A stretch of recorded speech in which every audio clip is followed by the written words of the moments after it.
karagatang ating lulusubin mamaya. Diyan tayo mamaya maliligo. Magbababad talaga ako dyan. As in, magbababad ako dyan sa very nice na yan. Ano, ocean. Ocean. Diba? Ako ay very protected ng aking kasuotan kasi may nakalagay beware babala sa salabay. Pero ako ay nakasuot ng maganda. Diba? Yan yung aming dating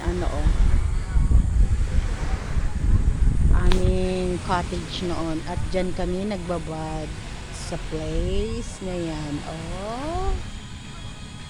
Nandun, nakatenga yung aking angkan doon sa dako doon.